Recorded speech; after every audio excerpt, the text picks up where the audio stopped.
প্রথমে আমরা জগন্নাথ বিশ্ববিদ্যালয়ের শিক্ষার্থীদেরকে শুভেচ্ছা জানাচ্ছি। জগন্নাথ বিশ্ববিদ্যালয় প্রতিষ্ঠা হওয়ার পর ২০ বছর পর ছাত্র সংসদ নির্বাচন অনুষ্ঠিত হতে যাচ্ছে। এর আগে আমাদের ঐতিহ্যবাহী জগন্নাথ কলেজে ৩৮ বছর আগে নির্বাচন হয়েছে।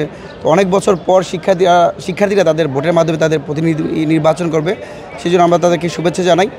আমরা ছাত্র অধিকার পরিষদ বরাবরই শিক্ষার্থীদের অধিকার আদায়ের জন্য আমরা সর্বোচ্চ চেষ্টা করেছি। সেই ২০১৮ সাল থেকে জগন্নাথ বিশ্ববিদ্যালয়ের নেতৃবৃন্দ হল আন্দোলন, তাই ক্যাফেটেরিয়া সংস্কার আন্দোলন থেকে শুরু করে ছাত্রদের ছাত্রবৃত্তি সম্পর্ক আন্দোলন এবং সর্বশেষ যে দ্বিতীয় একটা হল রয়েছে, সেই হল কেন্দ্রিক যে আন্দোলন হচ্ছে, সব কিছু কিন্তু ছাত্র অধিকার পরিষদ নেতৃবৃন্দরা ঐক্যবদ্ধভাবে নেতৃত্ব দিয়েছে। পাশাপাশি আজকে আমাদের যে প্যানেল ঘোষণা হয়েছে, ছাত্র অধিকার পরিষদ, ছাত্রদল এবং সাধারণ শিক্ষার্থীদের সমন্বয়ে ঐক্যবদ্ধ নির্ভীক জবিয়ান প্যানেল, সেই প্যানেলে বিপি হিসাবে AKM রাকিব আছে, সে ছাত্র অধিকার পরিষদ জগন্নাথ বিশ্ববিদ্যালয়ের সভাপতি। একই সাথে খাদিজাতুল কোবরা আসে, যে দীর্ঘদিন ফেসিবাদ বিরোধী লড়াই সংগ্রাম কথা বলতে গিয়ে শুধুমাত্র একটা জায়গাতে শেখ হাসিনা নিয়ে একটু কথা বলার কারণে তাকে দীর্ঘদিন জেলে কারান্তরীণ করতে হয়েছে। একই সাথে তানজিল আছে। আমরা মনে করি শিক্ষার্থীরা ব্যতিক্রম কিছু চায়, শিক্ষার্থীরা অভ্যুত্থান পরবর্তী নতুন একটা রাজনীতি চায়, যারা শিক্ষার্থীদের অধিকার আদায়ের জন্য কাজ করতে চায়। সেজন্য আমরা শুধু ছাত্র অধিকার কেন্দ্রিক না হয়ে সকল শিক্ষার্থীদের একটা উন্মুক্ত প্ল্যাটফর্ম করে দেওয়ার চেষ্টা করেছি। আমাদের এই প্যানেলে ৫ জন সাধারণ শিক্ষার্থী, যাদের রাজনৈতিক পরিচয় নাই, তারা রয়েছে।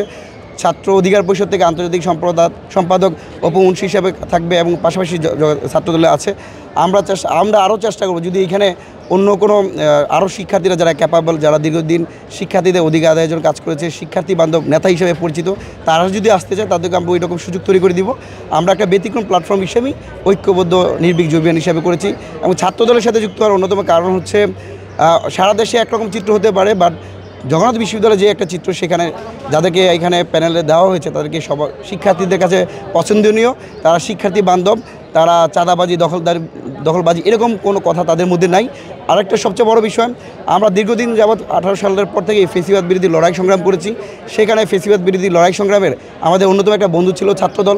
সেই ক্ষেত্রে আমাদের তাদের সাথে একটা আন্ডারস্ট্যান্ডিংও রয়েছে।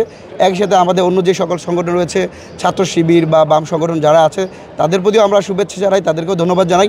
আশা করি ক্যাম্পাসগুলোতে হানাহানি, রক্তারক্তি যে প্রচলন ছিল, গণরম গেস্টমের নির্যাতনের যে প্রচলন ছিল, সেগুলো বাদ দিয়ে আমরা সকল প্যানেল ঐক্যবদ্ধ থাকবে, ছাত্রদিকের একসাথে থাকবে, ছাত্রদল থাকবে, শিবির থাকবে, অন্য প্যানেল থাকবে, সবাই যেন তাদের স্বপ্নের মতো একটা ক্যাম্পাস নির্মাণ করতে পারে, সেই প্রচেষ্টা থাকবে ছাত্র অধিকার পরিষদে।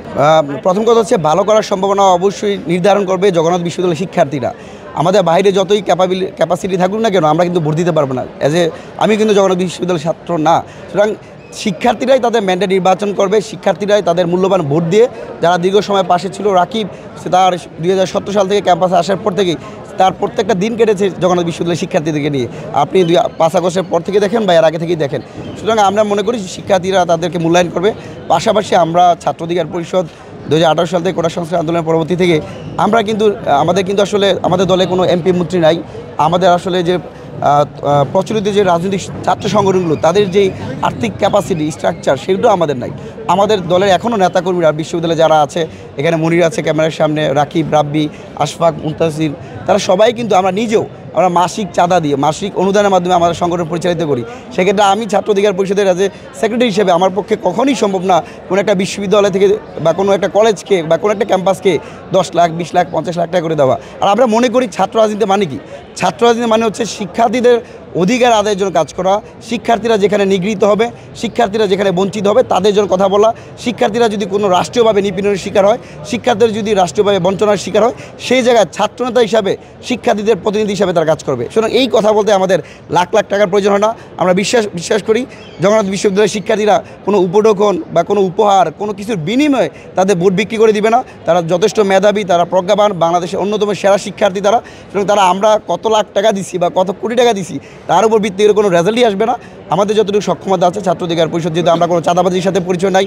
আরেকটা কথা আমি আপনাকে বলি, এই অভ্যুত্থানে ছাত্র অধিকার পরিষদ একমাত্র সংগঠন যারা প্রত্যেকটা বিশ্ববিদ্যালয়ে এবং জগন্নাথ বিশ্ববিদ্যালয় ইনক্লুডিং প্রতিটা বিশ্ববিদ্যালয়ে তাদের পরিচয় বহন করে অভ্যুত্থানের নেতৃত্ব দিয়েছে। কিন্তু আপনি দেখাতে পারবেন না এত পরিমাণ বিপ্লব করার পরও 5 আগস্টের পর ছাত্র অধিকার পরিষদে কোনো নেতাকর্মীর নামে একটা চাঁদাবাজির অভিযোগ আসে নাই, দখলদারিত্বের অভিযোগ আসে নাই, সেক্ষেত্রে আমাদের টাকা পয়সা ইনকামের সুযোগ নাই। আমাদের টাকা পয়সার রিসোর্স হচ্ছে আমাদের শিক্ষার্থীরা, আমাদের বন্ধুরা, আমাদের সহযোদ্ধারা যারা নিজেদের টাকা দিয়ে সংগঠন চালায়, পাশাপাশি আমাদের রাজনৈতিক আদর্শ যারা পছন্দ করে আমাদের ছাত্র সংগঠনগুলোকে তারা বিভিন্ন সময়ে সহযোগিতা করে থাকে। আমরা সেটার মাধ্যমে আমরা জগন্নাথ বিশ্ববিদ্যালয়ের শিক্ষার্থীদের সবসময় পাশে আছি। শুধু আমাদের ছাত্র অধিকার পরিষদ নয়, জগন্নাথ বিশ্ববিদ্যালয়ের সকল প্রকার শিক্ষার্থীরা যারা আমাদের ভোটও দিবে না তাদের পাশেও আমরা আছি। ধন্যবাদ।